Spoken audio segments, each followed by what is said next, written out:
여야 의정에 야 그거 민주당만 들어가면 안 됩니다. 그러니까. 지금 민주당은 그냥 보건복지부 해임하라 대통령 사과하라 하고 있는데 실질적인 그럼 해결을 해결돼요? 못 내잖아요. 아, 진짜 그러면 해결되냐고. 맞습니다. 사과하고 다 그만두면 해결되는지 난 그게 제일 궁금해요.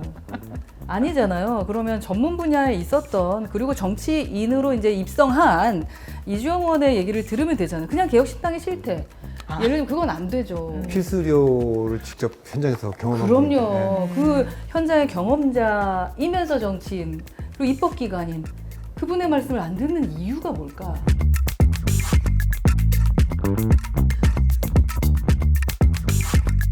의대 정원이십니다. 안 그래도 저번에 개혁신당에 이주영 의원 나오셔서 네. 저에게 너무너무 좋은 시원시원하게 말씀하셨겠지. 너무 잘해주시고 그래서 저희 조회수도 많이 올려주셨는데 의대 정원 여야 의정 협의체 만들겠다고 했는데 잠깐만요. 죄송합니다만 그 야의 개혁신당이 들어가나요? 제가 들어가야 텐데. 저한테만 연락이 안 오나 싶었는데 예, 그래서 예. 천하람 원내대표에게도 확인해봤는데 당연히 안 왔죠 이러더라고요.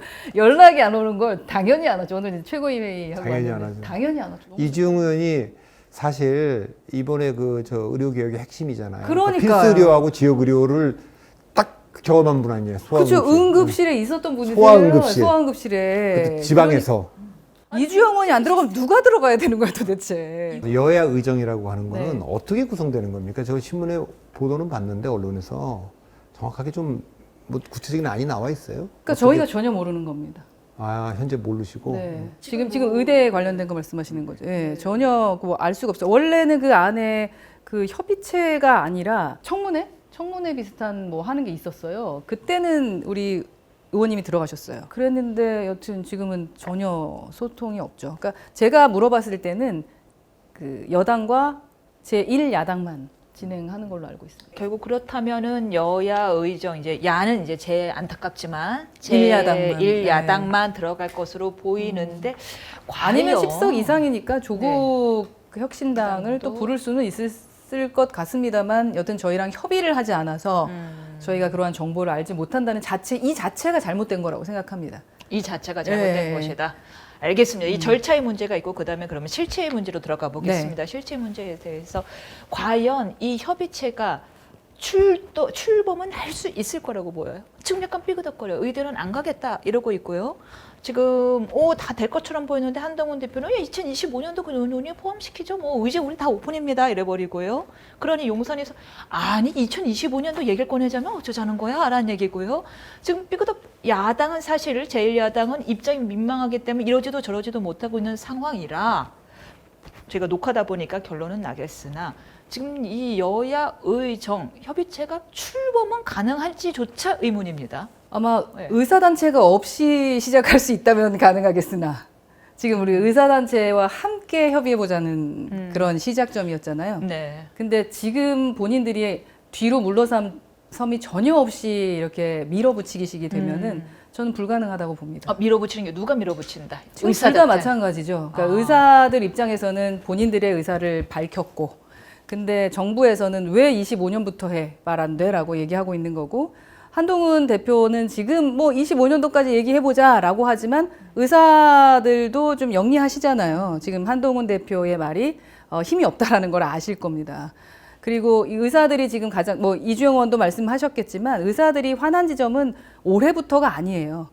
4년 전에 문재인 대통령하고도 약속을 했었고 모두 접고 다시 들어왔었어요. 근데 그때 약속한 게 전혀 지켜지지 않았기 때문에 신뢰도가 바닥입니다. 근데 지금까지 해왔던 거 어땠냐. 그리고 지금은 이제 그게 진짜든 가짜든 오해하고 계신 지점은 수능 원서 접수하는 전날 협의체 만들자라고 한 것은 또 어떤 프레임을 만들려고 하는 거냐. 의도적이라고 보시나요? 아마 이제 만평이나 이런 거 보시면 또 의사를 악마화시키기 시작을 했거든요. 그러니까 그렇다면은 의사들 입장에서는 나갈 이유가 있겠느냐고 생각할 수 있다고 봅니다. 그러니까 뭐 그러니까 명예라는 것도 사실 있잖아요. 그리고 그렇기 때문에 우리의 목숨을 맡길 수 있을 것 같은데요.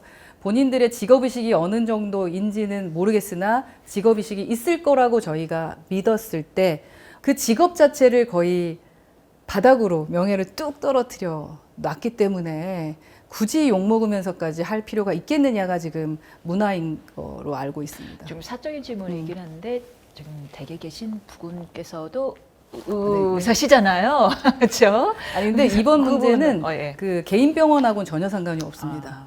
예. 오케이. 그러니까 빅5 내에 있는 그리고 응급실에 대한 문제. 그래도 혹시 부부님의 의견은 혹시 어떠신지 그 뉴스를 같이 볼 때 아무래도 네, 의사 입장이겠죠. 아무래도 의사 대화를 입장이긴 이렇게 한데 추측으로 말씀하시는 데는 아니 이게 개인적인 걸로 접근하면 안 될 것 같아가지고 이 부분은 저희는 정말 처음부터 의사의 입장을 말하는 게 중요한 게 아니라고 생각해요. 대한민국의 미래를 봤을 때 이 의료 시스템이 무너졌을 때를 상상해 보면 정말 너무 이 뭐랄까요 그 암울해지는 겁니다. 왜냐하면 외국에서도 우리나라에 시술 바로도 오고 우리나라에 가장 부러워하는 게 바로 의료 시스템이에요. 전 세계에서. 근데 이 시스템을 하루아침에 무너뜨리는 것이 보였기 때문에 저희 개혁신당은 이게 옳은 길이니까 욕을 먹고 표가 좀 떨어지더라도 이 목소리는 내야겠다 싶어서 또 이주영 의원이 아주 세게 얘기하고 있고 저희도 박수 치는 거거든요. 근데 이게 참 어려운 게 지금은 이제 추석 전때 응급실이 붕괴할 거다 지금 이런 얘기를 하지만 의사들은 내년 3월이 진짜 붕괴다. 네. 그 뭐 전공의가 안 나오고 군의관도 안 나오고 그럼 전부 다 진짜 문제가 되고 교육 현장이 붕괴할 거고 2만 숫자를 동시에 그 교육시킬 수 없는데 그냥 갖다 집어넣기 때문에 붕괴할 거고 결국 시간이 가면 중환자실도 붕괴할 거고 일반 병실 붕괴할 거다. 뭐 이런 시나리오입니다. 그래서 얘기가 지금 의료계는 2026학년도를 논의할 수 있다는 걸로 들어갈 수 없기 때문에 2025년도 백지 상태로 돌려입으면 간다. 그 얘기는 굉장히 그 아까 명예를 중시하는 분들이 자존심도 상하고 그 전에 이제 약속해왔던 이전 정부부터 쭉 해왔던 게 다 그 안 지켜졌고 또 보건복지부 차관에 대한 또 분노도 있고 있지만 이거는 어떻게 보면 또 의사들 방송 나와서 이렇게 하는 것도 보니까 요즘 나와서 하는 거 보니까 20만 대 5천만 프레임으로 수험생들이 중요하냐 20만 수험생들이 입시 혼란이 오는 건 알겠지만 그보다 이 의료계가 완전 붕괴해갖고 사람이 죽어나가는 것보다야 덜 중요할 거 아니냐 그렇게 얘기를 해요. 근데 제가 보기에는 정말 그게 덜 중요한 거냐 지금 이미 어쨌든 누구 책임이든지 간에 수시 접수가 이미 시작됐고 이런 상태에서 이거를 셋 중에 하나일 거 아니에요. 여야 의장이 의료계가 들어오려면 논의하는데 논의한 결과는 셋 중에 하나일 거 아니에요. 정부 원하는 대로 그냥 하는 거예요. 어쩔 수 없이 금년에. 그러면 의료계 그 대표가 들어와서 감당할 수 있겠어요? 두 번째, 이걸 백지화 시켰다. 그 윤 대통령하고 이 정부가 대통령직 그만두고 내려와야 되는 거 아니에요? 감당할 수 있겠어요? 입시를 이렇게. 그럼 중간쯤에 어제 타협했다. 그렇죠, 예. 내년 한 500명쯤 하자. 이것도 감당 가능하겠어요? 제가 보기엔 현 정권이 감당할 수 있는 범위 밖이라고 봐요. 그러면 이제 그대로 가는 거지. 제가 보기에는 2,000명은 절대 양보할 수 없다라고 얘기하는 그 정부와 그러다 이제 한 1,500명 조금 안 되게 지금 정해진 거 아닙니까? 그런 것도 이게 왜 절대라고 얘기하냐. 그리고 지금 이제 확정된 2025학년부터 이건 백지화하지 않으면 우리 안 들어간다라고 하는 게 정말 그 절대적인 건지 그거는 저 잘 모르겠어요. 대표님께 궁금한 게 그래서 한동훈 대표는 그럼 어떡할 것이냐. 그래도 일단은 모여서 얘기해보자. 2025년도 포함시키자라는 이제 안을 냈는데 요런 한 대표의 안에 대해서는 어떤 생각을 갖고 계세요? 아니 그러니까 과연 중재 역할을 하는 것이 맞다라고 보시는지 아니면은 중간에 파토를 낸 꼴이 되는 건지 그거에 대한 의견이 궁금해요. 예. 아니 그 한동훈 대표는 본인이 이제 응급실 상황도 심각하니까 중재안을 냈다고 생각할 거지만 대통령실 입장에서 보면 자기들이 협상의 카드 수준을 레버리지가 다 무너졌다고 생각할 거 아니겠습니까? 왜냐하면 여야 정치권이 2026년도부터는 새로 논의할 수 있다라고 하면 당연히 전공의들은 거기에 응원에 힘입어서 더 강경하게 나갈 거고. 그렇겠네요. 그러니까 2020, 이거 좀만 더 밀어붙이면 된다. 이렇게 될 테니까 정부는 수시 접수가 되고 그렇게 가다 보면 그래도 뭔가 대화할 수 있다. 뭐 이렇게 생각했을 텐데 그게 좀 헝클어졌기 때문에 아마도 제가 보기에는 대통령과 대표의 관계가 한동훈 대표의 관계가 좋았다면 이게 중재 역할로 해석될 수가 있지만 좋지 않은 상황 속에서 이 이슈는 그 분열을 가속화시키는 뭐 그런 불쏘시개가 된 게 아닌가 저는 그렇게 보죠. 자꾸 멀어지는 기분이에요. 식사도 그렇고.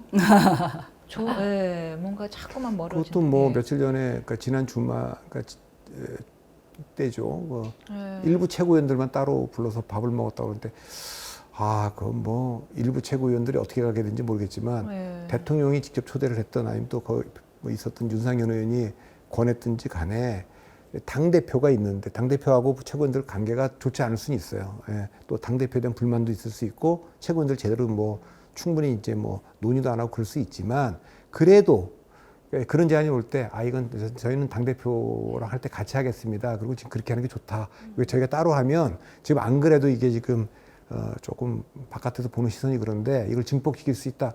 저는 그래야 된다고 생각하는데 정치력이 부족한 거죠, 서로. 난 이해가 안 가요. 만약에 대표님이라면요. 뭐 용산에서 불렀어요. 근데 대표님 외에 별도의 최고위원들만 가서 식사를 했어요. 그때 기분이 어떠실 것 같으세요? 그걸 알게 됐을 때. 뭐? 최고들 밥 먹고 왔다고? 만약 그렇게 그 소식을 뒤늦게 하셨으면. 사표를 꺼내야 되나 이런 생각. 아. 더 이상 못하겠다 이런 생각이 들 것 진짜. 같은데 저 같으면 근데 위로를 해주고 싶습니다. 한동훈 대표를. 그러니까 한동훈 대표가 잘하고 못하고를 다 떠나서 그거는 당대표에 대한 예의가 아닌 것 같아요. 그러니까 정치를 좀 감정적으로 좀 안 했으면 좋겠어요. 그리고 이게 금투세도 아까 뭐 저희가 공정성 얘기를 드리면서 부자세라는 어떤 프레임을 자꾸 씌우지 말자 그런 말씀을 드렸던 것처럼 이제 의료대란 문제도 마찬가지예요. 뭐 누구 편 누구의 입장 이런 거를 좀 떠나서 우리의 어떤 정말 미래에 내가 돈 주고 갈 만한 정말 이제 병원이 있을까? 내가 응급 상황이 됐을 때 어떻게 될까라는 것이 필요하고 의사분들도 안타까운 건 차관도 이제 막말을 하던데 이제 의사분들도 정치인이 아니다 보니까 그 이제 워딩들이 이제 국민들을 좀 자극시키는 그런 부분이 있을 수 있어요. 그러다 보면 이게 감정 싸움이 돼 버리거든요. 근데 그런 감정 싸움을 하는 동안 우리나라 시스템이 뭉거질 수 있다, 망가질 수 있다라는 좀 생각을 해야 되는 것이 그래서 우리 정치인들이 해야 될 일이 그 중재하는 게 그죠. 그리고 토론에서 뭔가 문제 해결을 하는 게 그게 우리의 역할인데 더 싸움을 뭐 부채질을 하고 있는 것 같은 느낌이 들어서 좀 그 부분은 좀 안타까운 것 같아요. 안 그래도 하 대표님은 윤 대통령을 의리붕괴시킨 대통령이라고도 좀 비판하신 적도 있고. 저는 그렇게 역사에 예. 기록될 거라고 봅니다. 예. 붕괴가 될 것이다. 개혁신당은 의대 정원 2,000명 등 정부 의료개혁에 대해서 초기부터 우려의 목소리를 냈었잖아요. 네. 그렇다면은 지금 뭐 이주영 의원 보유당이시잖아요. 네. 보유당이신 이상 뭔가 개혁신당이 여기서 정말 키맨 역할을 한다면은 개혁신당의 지지율이 얼마 전에도 5% 6%까지 나온 것까지 있는데 확 올라갈 것 같아요. 그럴 것 같아요. 네. 근데 네. 정말 이게 그 개혁신당 중재안 나올 수 없습니까? 우선은 법안을 이주영 의원이 냈죠. 어떤? 냈어요. 그 응급실 관련된 그러니까 워낙에 이제 큰 논란이 될 수 있기 때문에 우선 응급실 위주로 해서 기본적인 수가든 뭔가에 대한 얘기들은 법안을 냈고요. 시스템을 알아야 법안. 네, 그죠. 시스템이 그래서 비례대표가 그런 역할을 하라고 뽑아놨는데 줄 서고 정치하라고 그런 게 아닌데 저희 그 이주영 의원은 그렇게 법안을 냈기 때문에 그 법안을 한 번 좀 읽어봐라라고 저는 좀 그 근데 입법기관에 조심스럽긴 할 것 싶어요. 같아요. 네. 이주영 의원이 아무리 이제 정치인 됐다고는 하지만 의사고 그 공동체 안에 오랫동안 있었고 그러니까 뭐 진짜 그 중재안이라고 할 만한 걸 내기에는 아무래도 조금 더 그 이익 집단을 대변할 거기도 것이다. 이제 좀 신경 쓰이겠죠. 거기서 어떻게 그렇죠. 평가할까 이런 게 그러니까 있어요. 이번에는 이제 법안으로 이 문제가 일어나지 않기 위한 것들에 대한 법안들 응급 쪽을 한 거고 그러니까 중재를 할 수 있도록 가운데 좀 앉혀달라는 거예요. 맞습니다. 네. 여야 의정에 그거 민주당만 들어가면 안 됩니다. 그러니까. 지금 민주당은 그냥 보건복지부 해임하라, 대통령 사과하라고 하는데 실질적인 그럼 대책을 해결돼요? 못 내잖아요. 진짜 그러면 해결되냐고. 맞습니다. 사과하고 다 그만두면 해결되는지 난 그게 제일 궁금해요. 아니잖아요. 그러면 전문 분야에 있었던 그리고 정치인으로 이제 입성한 이주영 의원의 얘기를 들으면 되잖아요. 그냥 개혁신당이 싫대. 예를 들면 그건 안 되죠. 필수료를 직접 현장에서 경험한 분인데. 그럼요. 그 현장의 경험자이면서 정치인 그리고 입법기관인 그분의 말씀을 안 듣는 이유가 뭘까? 저희 사실 이건 여담입니다만 저희가 여튼 네, 방도 그 옆자리를 못 오게 하고 있거든요. 네. 저희 이제 이건 나중에 이게 대표님이 길어지면 서러움이 많고 서러움이 소수 야당 대표로 서러움이 많으시고 서러움이 많고요. 나중에 제가 풀게 많습니다. 오늘 너무 내용이 많아서 이렇게 근데 가는데 이제 제가 보니까 대통령실 그 정책실장께서 성태훈 정책실장께서 이 정부가 지금 추진하는 4+1에 대해서 한번 이제 발표를 했어요. 그 4대 개혁. 4대 개혁이라는 게 플러스 이제 일? 원래 3대 개혁 있잖아요. 네. 연금, 노동, 교육에 이제 의료가 들어갔고 의료, 플러스 네. 저출생 이렇게 예. 된 건데 그 얘기를 얘기하면서 뭐라고 얘기했냐면 이 그 개혁은 대한민국의 생존과 미래를 위한 도전이다. 맞는 말이에요.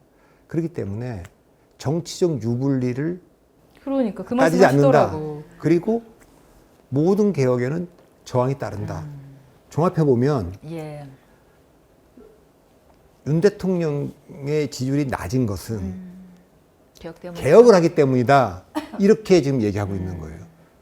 저는 반대로 봅니다. 예. 대통령이 그 이 개혁 이전에 예. 정책 태도나 국정 기조나 때문에 지지율이 낮고 그 결과 총선에서 적고 대참패를 했고 그래서 개혁을 못 하고 있는 거예요. 동력이 그러니까 없다. 선후 관계가 틀린 거죠.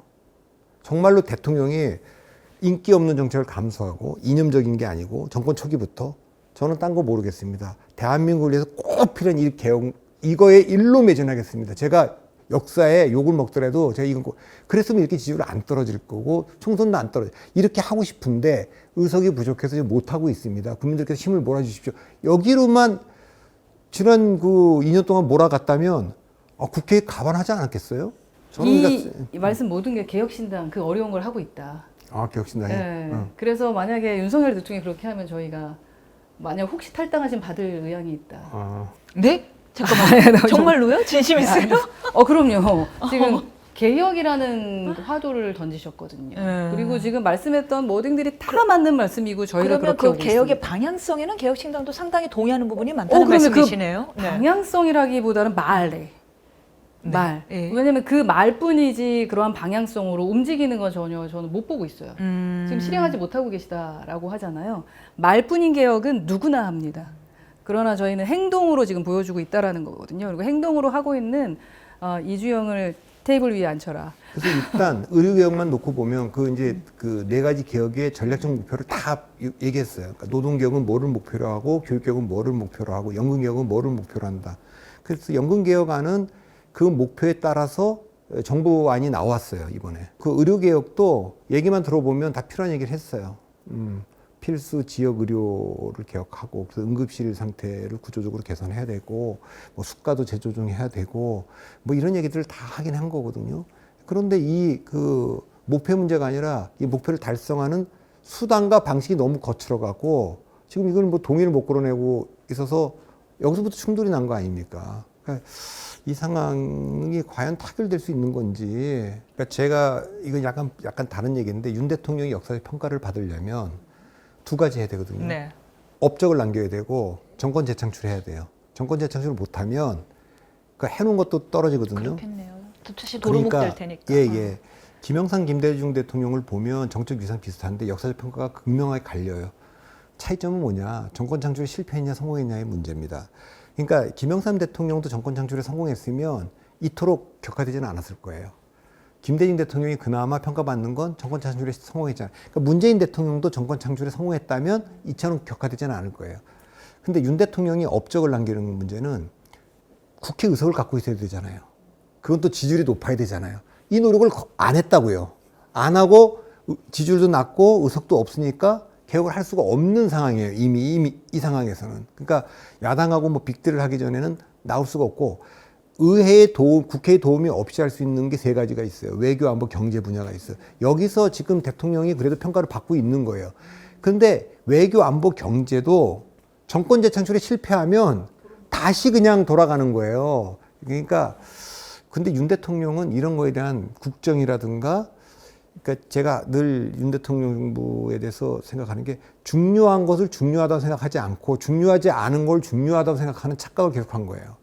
지지율과 총선 승리 중요한 거예요. 뭐 폼나게 안한 지지율 연연하지 않는다. 전광판 안 쳐다본다. 역사가 정치 나를- 유불리 안 따진다. 역사가 나를 평가할 것이야. 이분들은 그렇게 말하는 건 뭐냐. 현대 정치에서 현대 민주정치에서 대통령의 통치는요. 지지율과 의석으로 결정되는 거예요. 그거가 없으면 아무것도 못해죠. 우리 보고 있잖아요. 그런데 그냥 폼 잡는 얘기 하는 거예요. 정치 유불리 안 따. 어떻게 안 따죠? 그러니까 그 얘기는 좀 길어졌는데 하여튼 이너 뷰티가 제일 중요하다와 같네요. 그렇죠. 내면의 아름다움이 제일 중요해 같은 얘기하고 있는 거네요.